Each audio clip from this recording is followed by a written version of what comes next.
Before WWE became the global phenomenon it is today, there was a time when the squared circle felt larger than life. Booming in the mid-1980s, then known as the World Wrestling Federation, it wasn't just a sport anymore. Wrestling became rock and roll, Saturday morning cartoons, lunchboxes, and anything else you could dream of. It gave us many iconic moments, and led to many wrestlers becoming household names along with making WrestleMania pop culture's biggest spectacle. This is the story of the Golden Era of WWF.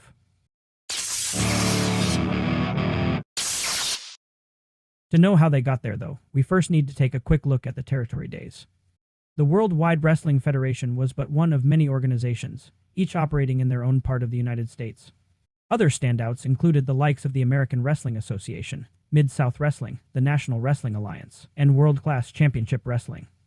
However, the WWF wanted to make their namesake a reality, and started acquiring who they believed to be the best of each of the other promotions.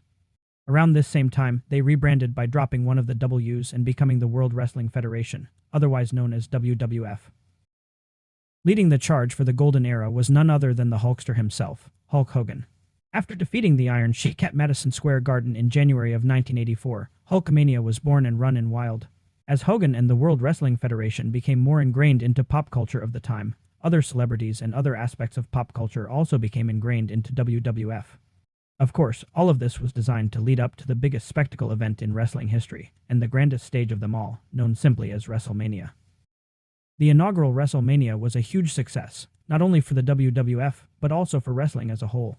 With the influx of celebrities like Mr. T, Cyndi Lauper, and Muhammad Ali, it helped propel the wrestlers, the company, and industry into household names. Wrastlin', as my dad called it, was on top of the world, and plans were immediately started for WrestleMania II. This was the weird one where they tried hosting from 3 separate cities at the same time, so fans in each arena only personally witnessed a third of the matches. After realizing their poor choice of the time, WWF went back to the single location for WrestleMania III. For decades, this was the single biggest WrestleMania of all time, with an official attendance record of 93,173 people. Of course, the main event was none other than Hulk Hogan versus Andre the Giant. This match acted as a true passing of the torch, solidifying Hogan as the top guy and locking in the wrestlers of his generation as the dominant players. By this point, wrestling was everywhere with everything including cartoons, toys, even crossovers with G.I. Joe, plus clothes, trading cards, pretty much anything you could think of to merchandise it. As a child of the 1980s myself, families with kids like me were the prime target audience during this time period, and I was fully invested in multiple storylines at this point. Although, my favorite story was easily Hulk Hogan teaming with Macho Man Randy Savage to form the Mega Powers. To me at the time, this was almost like the real-life versions of Superman and Batman teaming up and working together.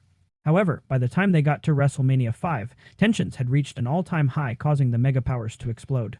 Even back then, I had debates with other kids my age about who was better, Savage or Hogan. My best friend and I are still on opposite sides of the debate even today. While Hogan and Savage were considered the main attractions at the time, as WrestleMania VI approached, and more new stars had been introduced. As those newer stars were given more of the spotlight and earned more prominence, some shuffling happened between the mid-card and main event scenes. This led to the Intercontinental Champion of the time, the Ultimate Warrior, meeting World Heavyweight Champion Hulk Hogan in a winner-take-all match for both titles. I vividly remember being so mad that Warrior defeated Hogan because I wasn't ready for that particular torch to be passed. The push for new stars didn't quite kick off as fast as they might have liked by WrestleMania VII, as familiar faces were still in all the top spots. However, in my opinion, it really just went to show just how stacked the overall roster really was at the time. While Hogan fought off a turncoat Sergeant Slaughter, Macho Man took his turn against the Ultimate Warrior, but with his own career on the line. The Ultimate Warrior went from not only dethroning Hogan, but forcing Savage into retirement. However, since this is the business of professional wrestling, that retirement didn't last long, because at WrestleMania VIII, Savage would be back on the card, this time facing Ric Flair in his first WWF run. Hulk Hogan took on Sid Justice, and Jake Roberts took on The Undertaker, showing that newer stars really were beginning to be showcased more and more. Personally, I tend to measure WWF and WWE timelines from one WrestleMania to the next, and so with that in mind, I view Mania VIII as the final one of the Golden Era. While I did focus most of my commentary on Hulk Hogan, Macho Man Randy Savage, and adjacent characters, I don't want to totally ignore my other favorites from the era. I also enjoyed the antics of the $1 Million Man Ted DiBiase, Junkyard Dog, Hacksaw Jim Duggan, the Legion of Doom, the Rockers, Jake the Snake Roberts, the Ultimate Warrior, Ricky the Dragon Steamboat, the Wild Samoans, the Hart Foundation, Rowdy Roddy Piper, Andre the Giant, Sergeant Slaughter, and the Natural Disasters. Quick side note, Earthquake and Typhoon, as shown here, looked a lot like my dad, especially Earthquake. I remember being very confused the first time I saw him on the TV. Most of my favorites have been inducted into the WWE Hall of Fame at this point due to their many accolades and accomplishments over the course of their careers. Some of those careers, like Hulk Hogan, lasted far beyond the Golden Era itself, but I'll touch on that with each individual era's video.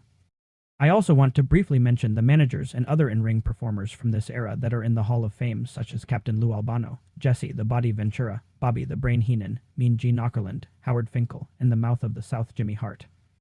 Back to the wrestlers, though. There's quite a few who debuted during the Golden Era, but rose to prominence more so in the New Generation era. Namely, Big Boss Man, Rick Rude, Mr. Perfect, Shawn Michaels, Bret Hart, and The Undertaker. That video will come at a later date, so be sure to subscribe so you know when I drop it. Thank you for watching SeVilion Entertainment, a collector's commentary. My name is Seville, and this channel is the evolution of SeVilion Collectibles, where I began by reviewing action figures and collectibles. However, the stories don't stop with just the toys. They connect back to the movies, TV shows, and video games that shape pop culture itself. Here, I dive into the history, impact, and nostalgia of franchises like DC Universe, Mortal Kombat, and WWE. Whether you grew up in the arcades, the toy aisles, or in front of a VHS player, this is where those memories come to life again. The voice that you hear is generated by artificial intelligence, but it is still a clone of my own voice. Personally, I struggle with speech impediments and other disabilities that can make creating videos such as this more challenging than average, so Maya Eye Companions help with that to make all of this that much more efficient. The lion head logo was created by Brian LeBlanc Fantasy Art, and all music has been created by RJ Hughes. Be sure to drop a like and subscribe for more content from me.